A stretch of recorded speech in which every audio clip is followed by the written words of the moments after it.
Board President Sara Foust. Good morning. Good morning.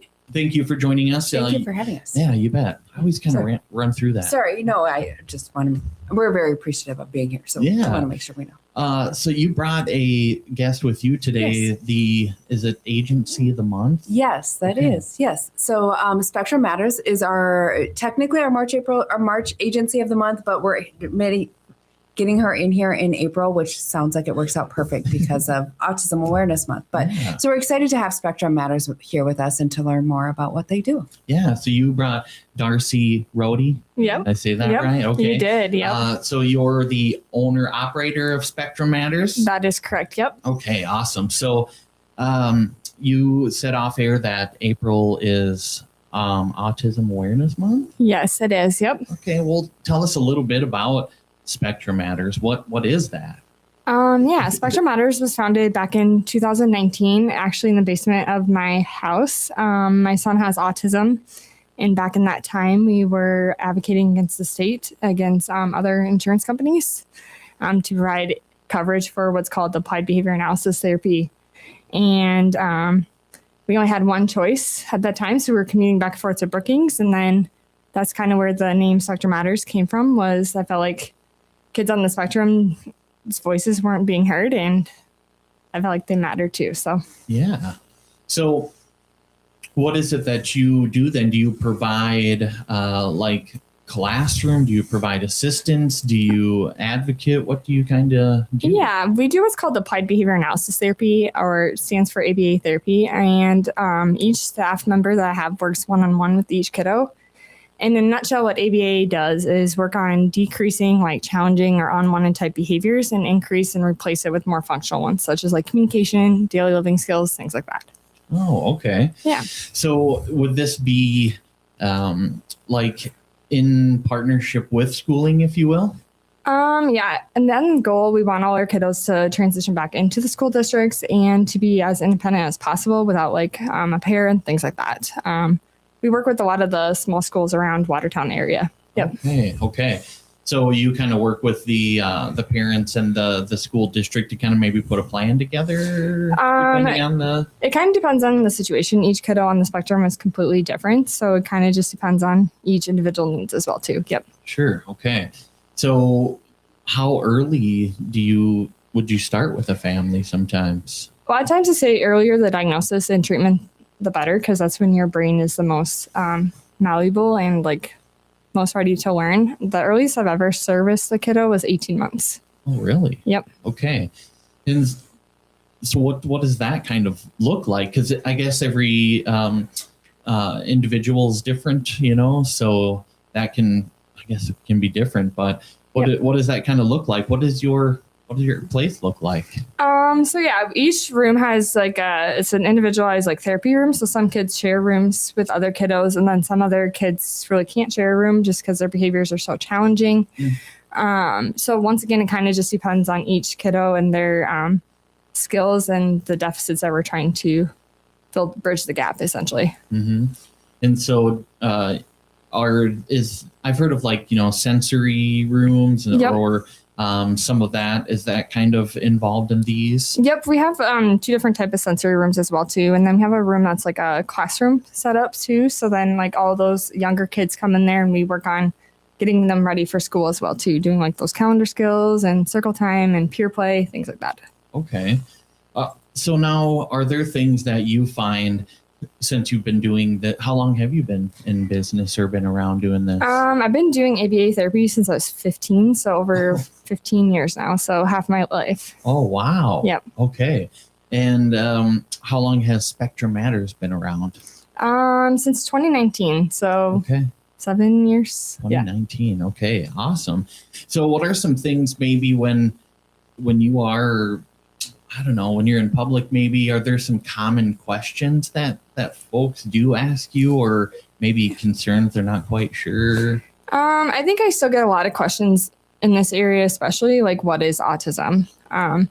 Everyone has like a general kind of concept of it, but when you meet one person on the spectrum, you meet one person on the spectrum. Each kid is completely different and individual is completely different on the spectrum. So you may have one kiddo that can fully communicate and be pretty high functioning. And then you have another kiddo that really struggles with that communication and may use like what we call an AAC device or an iPad to like communicate as well and don't speak words. So yeah. So it's kind of, I guess maybe for someone that's not educated, it can be complex because there is such a variant in individuals. So,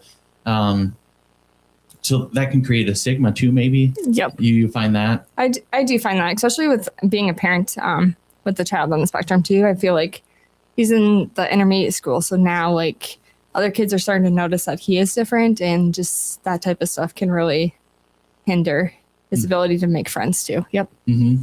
And maybe too, there's, some of it is looked at as like a lashing out or, the behavior. It can be. Yep. Mm-hmm. Yeah. And it can look like that the kid can't behave and things like that. It's just a form of communication of like, they're probably frustrated or something is overwhelming them and they're really struggling to communicate that. And so behaviors sometimes display that versus them communicating. Yeah.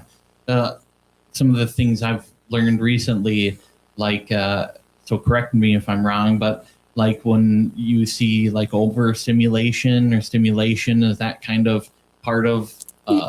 that definitely could be sometimes, yes. Mm-hmm. And then so they... how they react to that sometimes, that's kind of what we were talking about a little, Yep, it can be where they're overstimulated, let's say in like a grocery store, or sometimes it can even just simply being like they can't communicate that they want the cookies on the shelf, or the parents have told them, no, we can't have those cookies today, things like that too. And they're not able to communicate that they're frustrated because they were told no, or that they weren't able to communicate that they wanted those cookies. Or it could be, like you said, that they're overstimulated because of the noises and the crowd and the people and things like that. Mm-hmm. And so it's, again, what we find as a pattern is more understanding we have, the more that people can kind of, I guess, in a sense, accept it. Yep. You'd think that would just kind of come along with it anyways. But Sara, we talked to you a lot about these like 45 organizations, right. But all your years of community service, how have you seen like autism or on the spectrum develop or improve over the years? I think what Darcy's talked about, there's a real lack of understanding in our community. I think it's growing, and I'm very grateful that it's kind of, and this is what we see over and over in Watertown. People see a problem and they create a solution to the problem. And that's really what Spectrum Matters has done, is come in and tried to find a solution, to find a way to both help individuals with autism and then also advocate for them and help our community serve a population better that kind of can get lost. Because a parent could maybe come to your office and they're having troubles with the school or whatever the situation is, and they're not sure where to turn. And that's where you can say, well, Spectrum Matters, or however we can help. And that's kind of the importance of having this umbrella, if you will. Right. Having us connected and knowing the resources. Yeah. Yes. Did you have any questions? I was just wondering, as a parent, sometimes it's frustrating when you have a special needs child. So is there something that it helps out with the parents as well in your Spectrum Matters? Yeah, so we do basically when you write those treatment plans, we don't just work with the child. We also teach the parents how to work through those behaviors and to also advocate for their child too. I'm a huge advocate teaching parents that their voice matters. So within the school district, speaking up about your rights. Same thing with your insurance company. Knowing your rights, those are huge things. And I feel like it's very powerful when you're able to advocate for your own child. And then once a child is diagnosed, that's where they can come to you, correct? Correct. Yep. We don't do the diagnosing, but we do provide the services after that. Yep. Okay. And especially probably where to go, or maybe where to even start if you have a little trouble with advocacy or, Yep. And I can help find like some other different resources across the state too, with like the school districts and stuff. There's funding that helps with the advocacy part of that too. Yep. Are there, that you're aware of, are there other groups in the state that do what you do? Yeah, most of it's like focused down in like the Sioux Falls and Rapid City areas. So okay. Wow. Yeah. So it's a pretty big deal that we've got one right here in Watertown. Yep. Then again, we're proven to be the resilient community. Yes. Right. Yes. Right. Taking care of all people. Yeah. Mhm. Wow, that's amazing. So, where are you located at? 825 South Maple, so right behind this building, essentially. Okay. And do you have openings, or how does that kind of work out? We currently do have a wait list, unfortunately, just because the need is so high in our community. Wow, really? Yep. Okay. So, wow. So, like, do you want to like expand? Do you want to buy another building, hire more people, or can we help you some other way? Do you want more money, or what can we do?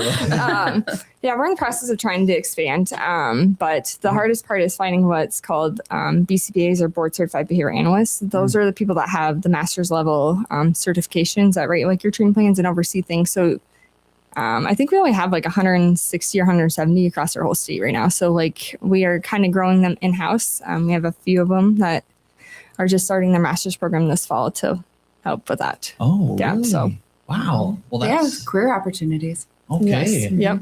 All right. So if you're getting into the college field, then that might be something you really want to consider, huh? Yes. Yep. Okay. Very cool. And then come work for you, help you expand, Yes, exactly. and then Watertown's growing. Yes.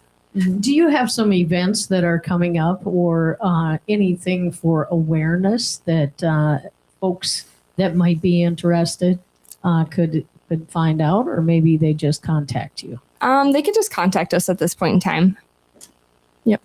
How do we do that? You can either reach out to us via our website, or our office number is 605-878-0101. Perfect. And you're at SpectrumMattersSD.com. Yep, correct. Okay. Yep. And you got a good Facebook page too, Yeah. with information on there and photos. Gives kind of a good overview of what you're about, and Yeah. you can reach out to if you got questions on there as well. So, is there anything that you want to mention though that we forgot, or anything like that that you kind of want to make sure you get out? I don't think so at this point in time. Okay, perfect. You did great, and I mean, I think there's a lot of stuff to learn, so we could probably be here for a long time. We I could think be you're on the great. autism spectrum. Yes. Yes. Yeah. Sarah, I always want to make sure we give you a minute too to Yeah. kind of wrap up. But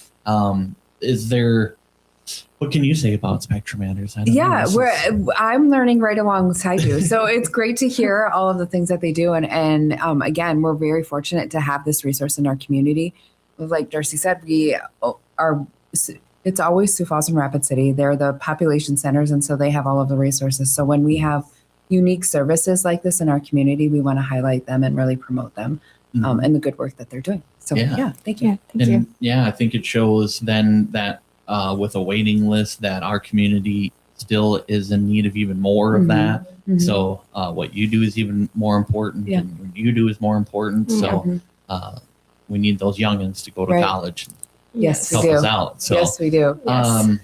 is there anything that you want to mention before we wrap up? No, thank you again for having us. Our volunteers community survey is still going on. We'd love to get another 100 responses. We have a good response so far, but the more responses we have, the better. And also, just to let people know, we're really looking at that conversation leading into how do we better support our community as a whole, not just with a volunteer, but what other needs are there in that community. And so that survey gets that. So please take time, get on our Facebook page or go to CodingtonConnects.com, and the survey is linked on there as well. Fill that out. Perfect. All right. Well, there you go. That's Sara Foust with Codington Connects. And we appreciate everything that you do, Darcy, as well Yes, at thank you. Spectrum Matters. So come over Great. anytime you got something going on and let us know. We'll help you get it out. So Will do.